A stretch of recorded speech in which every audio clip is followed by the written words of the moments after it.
Welcome back in this class. Previous class में हमने जो लेसन का स्टडी किया, एक पैराग्राफ स्टडी किया था लेसन का, और उस लेसन का नाम क्या था? Love across the salt desert. Okay, नमक के रेगिस्तान के उस पार प्रेम। उसमें हमने ये स्टडी किया था कि वहाँ का जो मौसम है, यूँ कह सकते हैं एटमॉस्फियर है, वो काफ़ी ख़राब है। कहने का मतलब सूखा पड़ा हुआ है पूरी तरह से, और सूखा पड़ने से वनस्पति वगैरह कुछ नहीं है। केवल कैमल जो हैं उनके लिए कुछ बाउल ट्रीज की पत्तियां वगैरह हैं वो बिल्कुल अवेलेबल है। तो कैमल वगैरह जो ढंग से अपना खाना खा सकते हैं, अपनी पत्तियां वगैरह जो है, जो भी पत्तियां वो खाते हैं वो खा करके अपना गुजारा कर सकते हैं। बाकी इंसानों की हालत बहुत ज़्यादा वहाँ ख़राब है। ये हमने उसमें स्टडी किया था। और वहाँ जो कच्छ का रण है, उस कच्छ के रण में एक तरह से अकाल पड़ा हुआ है। और कच्छ का रण इस प्रकार से है, किस प्रकार से पड़ा हुआ है? उसमें एक सेंटेंस आया था, और वो सेंटेंस ये था कि द रन ले लाइक ए पैरालाइज्ड मॉन्स्टर। जो रण क्षेत्र है वो ऐसे पड़ा हुआ जैसे कि कोई लकवाग्रस्त राक्षस पड़ा हो, उस प्रकार से रण क्षेत्र की हालत थी। और उसके बाद में ये बता रखा कि वहाँ पर जो धरती है उसमें दरारें पड़ गई थी। ओके, और जो कैटल हैं, मवेशी हैं, वो दुबले पतले तो पहले से थे और ज़्यादा हो गए। और एक लाइन उसमें आई थी, द ऑक्सन डाइट। ऑक्सन बैल जो हैं वो मर गए थे। और एक दिन ऐसा हुआ कि बादल वगैरह उमड़े, लेकिन वहाँ बारिश नहीं हुई। 2 साल लगभग बीत गए। सूखा जो है अंत हुआ सूखे का, मतलब सूखा लगभग 2 साल वहाँ रहा। और बादल कई बार गरजते थे, लेकिन उस क्षेत्र को शायद वो वहाँ पर बारिश करना भूल जाते थे, तो वहाँ से बादल चले जाते थे। तो उसमें ऐसा एक लाइन आई थी, ऐसी क्या लाइन आई थी? The monsoons had so to speak forgotten the land. शायद मानसून जो है वो भी इस धरती को भूल चुका था, अगर हम कहें तो मतलब वहाँ बारिश नहीं होती थी, कहने का तात्पर्य ये है। ओके, और 2 साल गुजर गए हैं उसको एंड होते होते। और फिर उसके बाद क्या हुआ, हर व्यक्ति को याद है कि फर्स्ट टाइम जो है वहाँ बारिश हुई जब फातिमा ने उस गांव में एंटर किया। ओके, तो वहाँ उसके लिए एक लाइन थी कि it first rained on the day when Fatima entered the village. जब फातिमा ने गांव में प्रवेश किया तो बारिश हुई। ऐसा क्यों हुआ, ऐसा भी इसमें बताया गया था। तो इस प्रकार हमने जो है इतना पैराग्राफ में जो है कल की क्लास में स्टडी कर लिया था। ओके, अब हम इसका जो रिमेनिंग पार्ट है उसका स्टडी करेंगे। अभी जो स्टोरी है वो शुरू होने वाली है, और इसमें जो स्टोरी है उसको हम कम्प्लीटली 1 बाय 1 जो पैराग्राफ है उनके अकॉर्डिंग जो स्टडी करेंगे। तो let's see the today's paragraph. Okay, तो यहाँ पर देखिएगा, what would he not do for her. यहाँ ये बात नजर के लिए बताई जा रही है कि वो उसके लिए क्या नहीं करेगा। What would he not do for her, वो उसके लिए क्या नहीं करेगा। The daughter of the spice seller. Spice seller मसाले बेचने वाला जो आदमी है उसकी ये बेटी है, कौन? फातिमा। तो उसके लिए वो क्या नहीं करेगा। ओके, सी हु स्मेल्ट, जो है वो क्या करती थी, क्लव्स, लौंग की जो खुशबू या उसकी स्मेल है, गंध है, वो लिया करती थी। एंड सिनामन, सिनामन मीन्स दालचीनी, दालचीनी की जो खुशबू है वो लिया करती थी। हुज लाफ्टर, और उसकी हंसी कैसे थी देखो, had the timber of ankle bells, ankle bells घुंघरू, उसकी हंसी को कैसे बताया गया? टिम्बर, इमारती जो लकड़ी होती है। Okay, timber of ankle bells, जो घुंघरू जिसके बनते हैं, और घुंघरू में क्या लगा होता है? एक टिम्बर, इमारती लकड़ी लगी होती है। तो जैसे घुंघरू बजते हैं तो वो जब हंसती है तो ये मानो दूसरा जो सुनने वाला उसके भी कानों में घुंघरू बजते हैं, उसकी हंसी इस प्रकार की है। हुज आईब्रोज, अब ये फातिमा की विशेषताएं बताई जा रही हैं कि फातिमा किस प्रकार, कितनी ब्यूटीफुल है और उसकी क्या क्या फीचर्स हैं वो यहाँ पर बता रहे हैं। तो उसके लिए वो क्या नहीं करेगा, कौन? नजब की बात है, नजब उसके लिए सब कुछ करेगा। नमक के रेगिस्तान के उस पार जाएगा और उसको जो है अपने लाइफ पार्टनर के रूप में एक्सेप्ट करके और वो उसको लेकर के आएगा। ये इस पूरी स्टोरी में है। चाहे उसको कुछ भी करना पड़े, बट वो फातिमा को जो है अपने लाइफ पार्टनर के रूप में एक्सेप्ट करेगा और उसको लेकर के आएगा अपने गांव या अपने घर पे। ये सारा सिस्टम इसमें हम 1 बाय 1 स्टडी करेंगे, देखिएगा। अब इसमें देखो उसकी जो रस्सी है वो कि जो घुंघरू है उनके समान बता रखी है, ओके। और घुंघरू कैसे, जिसके अंदर टिम्बर इमारती लकड़ी लगी हुई है, ओके।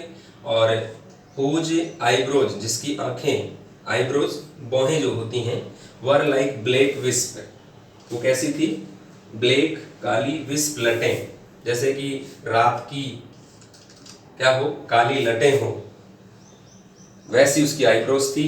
एंड हुज हेयर, उसके जो बाल है वो कैसे थे, वॉज द नाइट इटसेल्फ, बाल तो एक तरह से नाइट जैसे ब्लैक होती है ना, अंधेरी जो रात होती है, काली जो नाइट होती है, ओके, ब्लैक नाइट जो होती है ना, वैसे उसके बाल थे, कहने मतलब उसके बाल बिल्कुल ब्लैक थे, ओके।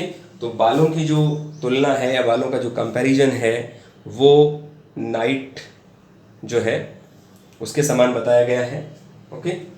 और आईब्रोज को जो है वो जो नाइट की लटें होती हैं, ब्लैक विस्प होती हैं, उनके समान बताया गया है। और हेयर खुद नाइट का रूप लिए हुए हैं, मतलब बिल्कुल ब्लैक कलर के उसके हेयर हैं।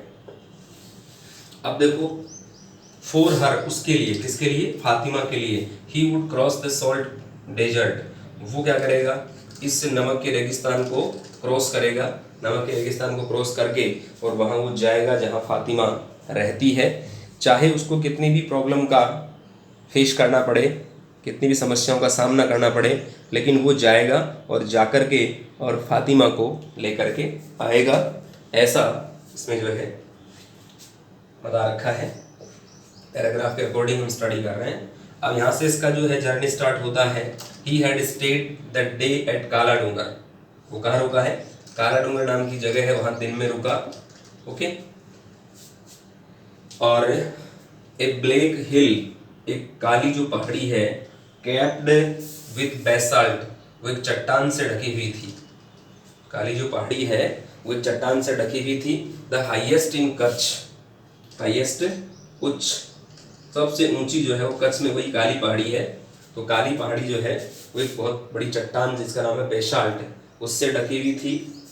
He had set his camel, उसने अपने कैमल को सेट किया वहाँ जाने के लिए, अपने कैमल को उसने तैयार किया, क्योंकि वहाँ कैमल से जाया जा सकता था। आज की तरह इतने संसाधन नहीं थे, या जो व्हीकल वगैरह जो वो नहीं थे उस टाइम पर कि कोई व्हीकल लेकर के हम वहाँ जा सकें, ऐसा नहीं था। अब उसने अपने कैमल को सेट किया, कैमल का नाम है अल्लाह रखा, याद रखना। What was the name of the camel of Najab, Najab के कैमल का नाम क्या था। ये इनडायरेक्टली एडिशनल क्वेश्चन बन सकता है, इंटरनल क्वेश्चन बन सकता है लेसन के अंदर से। क्या क्या क्वेश्चन बना, what was the name of the camel of Najab, Najab के कैमल का नाम क्या था। तो वो उसने सेट किया। फ्री टू क्रॉप, ये जो कैमल है वो कैसे था, किस प्रकार की इसको फ्रीडम थी। Free to crop, crop means पत्तियां खाना, वो पत्तियां खाने के लिए फ्री था। पत्तियां किसकी, द बाउल, बाउल जो ट्री है, बाउल के टाइप के पेड़ होते हैं ये, तो इनकी पत्तियां खाने को जो है कैमल अल्लाह रखा वो बिल्कुल फ्री था। At dusk, at dusk means गोधूली, शाम का जो वक्त होता है जब खेतों में से या मान लो कहीं से भी गायें चर के आती है तो एक रास्ता बना होता है उनके लिए, और उस रास्ते में वो जैसे ही चलती हैं तो उनके पैरों से वो धूल उड़ती है, ओके। और वो धूल जो है वो शाम के वक्त 6:30-7 बजे अंधेरा भी नहीं होता है और दिन जो है अस्त होने वाला होता है, उस वक्त जो गायें जब चर के आती हैं तो उनकी जो एक रास्ते में एक साथ वो झुंड में आती हैं, तो जो धूल उड़ती है पैरों से, उस वक्त वो कहते हैं गोधूली। गो मीन्स गाय, धूली मीन्स धूल, तो गाय के पैरों से जो धूल उड़ती है उस टाइम को मिला करके उसको गोधूली बेला कहा गया है। एट डस्क, गोधूली जो बेला है उसमें क्या किया, ही पेड होमेज, होमेज में श्रद्धांजलि, to the footprints, footprint means पद चिन्ह, जो भी पैरों के निशान हैं उनको श्रद्धांजलि दी। Of the पंचमई Pir on the hill top, hill top पर, पहाड़ी की जो टॉप है वहाँ पर पंचमई जो पीर है उसके पैरों के निशान हैं, वहाँ पर जाकर उसने श्रद्धांजलि दी। मतलब अपनी यात्रा पर जाने से पहले जो पंचमई पीर है वहाँ पर उसने दर्शन किए हैं पंचमई पीर के, और अपनी जो मिन्नत है वो मांगी कि मैं वहाँ बिल्कुल आराम से, किसी प्रकार की कोई भी बाधा, कोई भी अड़चन, किसी प्रकार का कोई भी ऑब्स्टेकल मेरी जर्नी में नहीं आए। ये उसने जो पंचमी पीर से जो है वो श्रद्धांजलि पंचमी पीर को दे करके और उनसे ये मिन्नतें की है। इसकी जस्ट बात देखिएगा,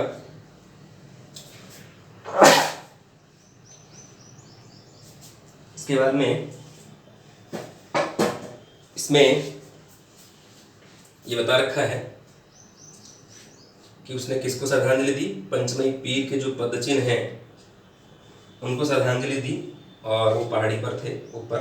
ही लेफ्ट सम फूड, वहाँ पर उसने कुछ भोजन भी छोड़ा, लेफ्ट में छोड़ा, फूड मीन्स भोजन, and started beating on his थाली, और अपनी थाली को जो है वो बजाने लगा। According to the custom here, जैसा कि यहाँ पर कस्टम है कि वहाँ पर जो काली पहाड़ी पर पंचमई पीर का जो पदचिन्ह है या पैरों के निशान हैं उनकी आराधना करके और फिर थाली बजाई जाती है वहाँ। तो अपनी परंपरा के अनुसार जो है उसने अपना जो है आराधना या पूजा जो भी है उसने की है। अलग अलग कस्टम होते हैं। तो हम भी कहीं इस जर्नी पर जाते हैं तो हमारा कोई भी इष्ट होता है, ओके, चाहे वो सबका मालिक एक ईश्वर हो, अल्लाह हो, कोई भी देवता हो, कोई भी देवी हो, उसका जो है हम नाम लेते हैं और उसके बाद जो है हम वहाँ अपनी यात्रा जो है वो शुरू करते हैं। ओके, फिर इसके बाद में देखो इन ए फ्यू मिनट्स, कुछ ही मिनट्स में क्या हुआ, जैकाल्स मेटलाइज्ड, जैकाल्स गीदड़, मेटलाइज्ड का मतलब होता है प्रकट हुए, गीदड़ है वो प्रकट हुआ, गीदड़ है वो सामने आए, एंड गोबल्ड, गोबल्ड का मतलब निगलना, और वो जल्दी से निकल गए किसको, द फूड, गोबल्ड मीन्स निकलना, और किसको निकल गए, जो भोजन था ना उसने रखा था उस भोजन को वो निकल गए। ये भी यहाँ एक सगुन की बात है, ये भी एक शुभ माना जाता है कि आपने जो वहाँ चढ़ाया है पंचमी पीर की दरगाह में या पंचमी पीर के जो पदचिन्ह है वहाँ पर, उनको अगर गीदड़ खा जाते हैं, जयकाल वगैरह खा जाते हैं तो ये शुभ माना जाता है। तो दिस वॉज ऑस्पिशियस, ये बहुत ही शुभ था। ऑस्पिशियस का मतलब शुभ।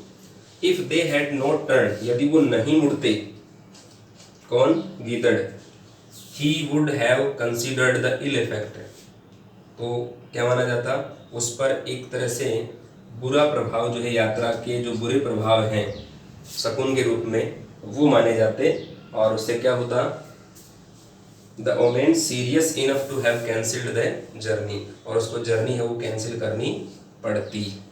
ओके, कब, यदि वो नहीं लौटते, तो मतलब वो गीदड़ वगैरह नहीं आते वहाँ और खाना वगैरह नहीं खाते, तो फिर ये क्या माना जाता, एक शकुन के रूप में से, ओमेन का मतलब जो शकुन होते हैं लेकिन उनका भी बुरा प्रभाव वो पड़ता, और उसकी जो यात्रा है ना, serious enough to have cancelled the journey, उनको जर्नी है, उनकी जो यात्रा पर वो जा रहे हैं, कौन नजर जा रहा है, तो उसको जो है अपनी यात्रा कैंसिल करनी पड़ती।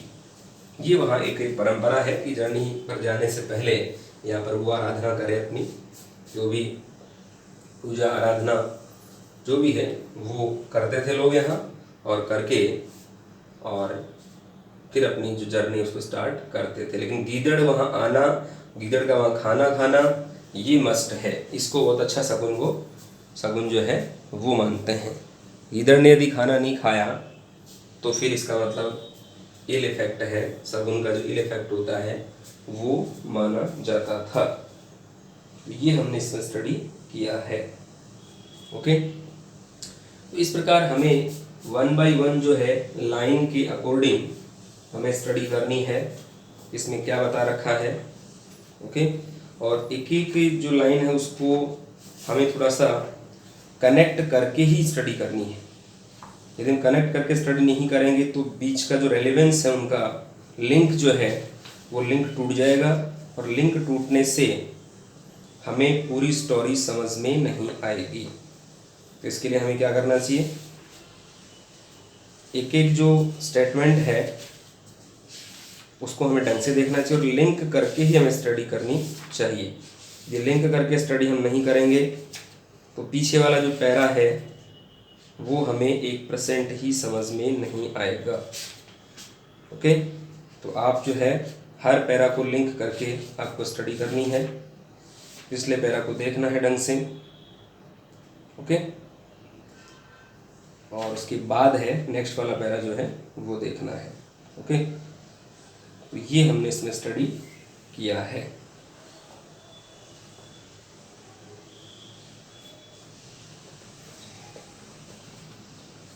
आगे देखिएगा, तो ये जो है हमने लास्ट में क्या पढ़ा था अभी, यदि वो गीदड़ नहीं आते या नहीं लौटते और खाना नहीं खाते तो ये जो है इसको अशुभ माना जाता है। इफेक्ट ऑफ ओमेन, ओमेन का मतलब अशुभ। तो अशुभ जो है उसके जो कुप्रभाव है, कोई भी सगुन जो है उसके कुप्रभाव होते और फिर वो यात्रा जो है वो कैंसिल करनी पड़ती, ओके। तो इसके दुष्प्रभावों से बचने के लिए जो है ये काम करते हैं। कौन से वाला, गीदड़ वगैरह इनको खाना वगैरह खिलाना और यहाँ आ देना करना। अब हम इसका जो है ग्रामेटिकल पोर्शन स्टडी करेंगे कि इसमें कौन कौन सा टेंसेस का यूज हुआ है, ओके। और कौन से ग्रामर के टॉपिक हैं स्टडी करने को हमें मिलेंगे, तो उनको देखो हम 1 by 1 स्टडी करते हैं, ओके। तो let's see the grammar portion of this paragraph. What would he not do for her, वह उसके लिए क्या नहीं करेगा, मतलब सब कुछ करेगा। यहाँ पर वुड जो है वो पास्ट टेंस है, विल का पास्ट वुड होता है। डॉटर ऑफ स्पाइस सेलर, जो क्या बेचता है, मसाले बेचता है। सी हु स्मेल्ट, इनकी वो सुगंध लेती थी, तो यहाँ पर स्मेल्ट, स्मेल का सेकंड फॉर्म स्मेल्ट, ये भी क्या है, पास्ट टेंस है, सिंपल टेंस है, पास्ट का पास्ट सिंपल। एंड किसकी सुगंध लेती थी वो, लौंग की। एंड सिनामन, दालचीनी जो है। Whose laughter had the timber, अब यहाँ पर जो हो आप देख रहे हैं हैड, तो ये पास्ट सिंपल टेंस ही है, क्योंकि हैड है वो हैव की सेकंड फॉर्म होती है और सेकंड फॉर्म है वो पास्ट सिंपल के सिंपल सेंटेंस में आती है। उसकी जो हंसी है वो कैसी थी, the timber of ankle well, जो इमारती लकड़ी घुंघरू में लगी हुई है, जिससे घुंघरू जो है उनकी कीमत है, ओके, वैसी उसकी हंसी थी। फिर इसके बाद हुज आईब्रोज, उसकी जो आँखें, बोहें कह सकते हैं आप, आईब्रोज मिलता है बोहें, तो उसकी जो बोहें हैं वो कैसी थी, देखो, वर लाइक ब्लैक विस्प, रात की जो काली लटें हैं, विस्प का मतलब लटें, रात की काली लटों के समान उसकी आईब्रोज थी। एंड हुज हेयर, उसके बाल वो कैसे थे, वॉज द नाइट इटसेल्फ, बालों की तुलना, हेयर की तुलना नाइट से की गई है। नाइट जैसे काली होती है वैसे ही उसके बाल भी काफ़ी ज़्यादा काले थे। For her he would cross the salt desert, इसीलिए जो है क्या करेगा वो, उसके लिए वो नमक का रेगिस्तान भी पार करेगा। ये कितने बड़े आश्चर्य की बात है, यहाँ पर साइन ऑफ एक्सक्लेमेशन लगा हुआ है, ओके। तो ये आश्चर्य की बात है कि उसके लिए वो क्या करेगा, नमक के रेगिस्तान को जो है वो पार करेगा, ओके। ये वो अपना एक टारगेट कह सकते हैं वो लेके आया है, ओके, और उस टारगेट को जो है वो कंप्लीट करेगा। इसके जस्ट बाद देखिएगा, he had state the day at काला डूंगर, वो काला डूंगर के पास में रुका था, तो यहाँ पर स्टेड जो है वो सेकंड फॉर्म है, मतलब पास्ट सिंपल टेंस। एट काला डूंगर, ए ब्लैक हिल, एक जो काली पहाड़ी है वहाँ वो ढकी हुई थी। कैप देखो ये फिर से पास्ट सिंपल, ओके। तो काला जो डूंगर है या काली जो पहाड़ी है वो एक तरह से ढकी हुई थी, किससे, कैप्ड विद बेसाल्ट, बेसाल्ट नाम की चट्टान होती है उससे वो ढकी हुई थी। The highest in Kutch, basalt जो चट्टान है ना वो सबसे ऊंची एक तरह से चट्टान है, ओके।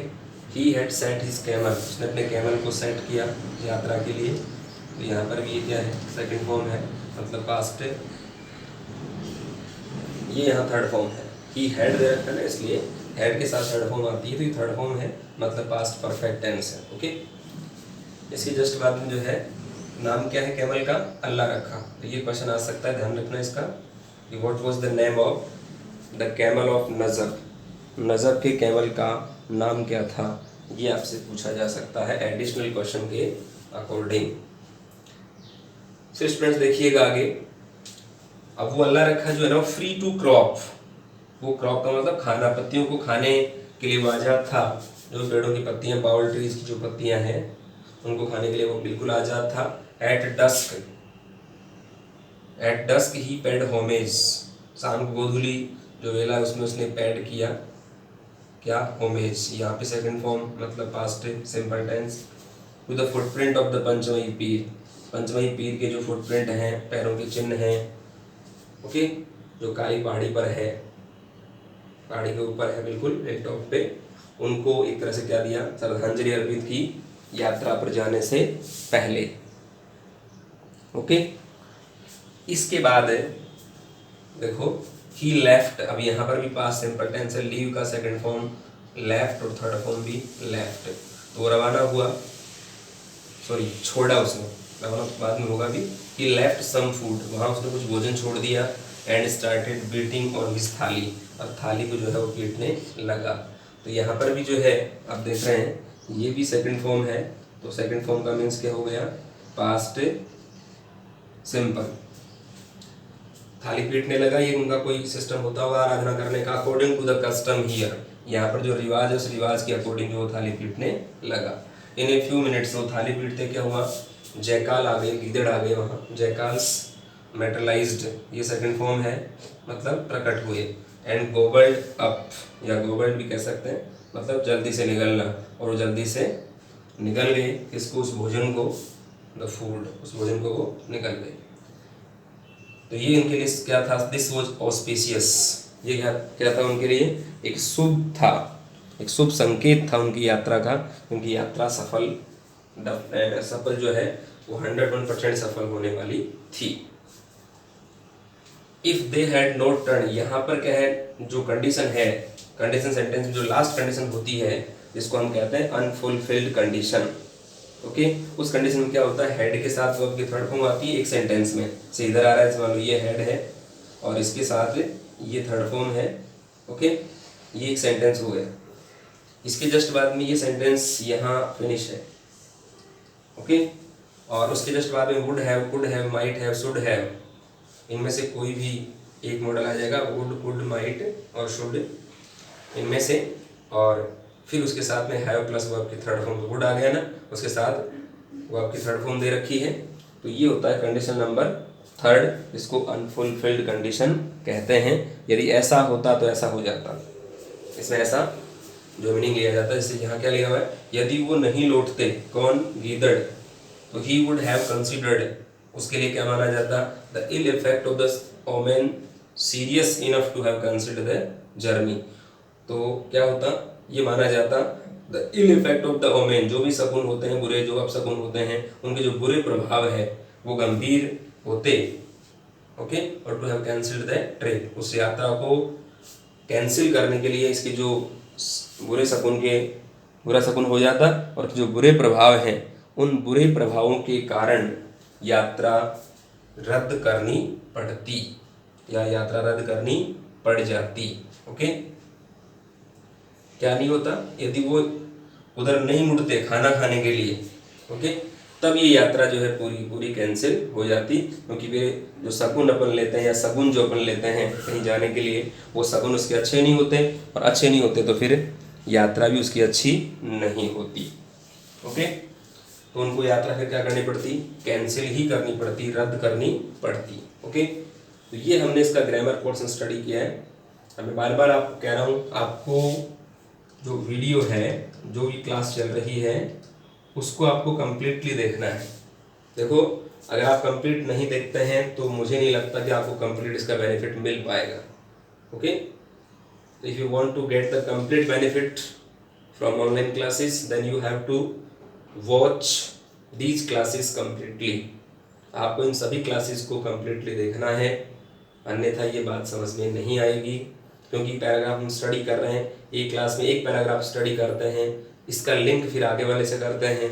ओके, अब इसको कंप्लीट आप नहीं देखेंगे तो आपको पता नहीं चलेगा कि पिछले पैराग्राफ में क्या हुआ था, या हमारी जो स्टोरी है वो स्टोरी कहाँ तक चली गई है, या कहाँ तक हम स्टडी कर चुके हैं इसको, उसके नेक्स्ट पार्ट में क्या है, फिर उसके नेक्स्ट पार्ट में क्या है। तो ये चीज़ें कब आएंगी, जब आप इसको कंप्लीटली देखेंगे। जो भी 25 मिनट्स का होता है वीडियो, उसको आप कंप्लीट देखें और कंप्लीट देख करके उसका आप बेनिफिट लें। इससे हमें लॉस ही होता है जब हम कंप्लीट नहीं देखते हैं। ओके, तो आपको इस प्रकार से इसको कंप्लीट देखना है। कोई बात समझ में नहीं आया तो कमेंट बॉक्स में पूछ सकते हैं। Okay, see you in the next class, in the next video. Thank you very much, have a nice day, have a good day.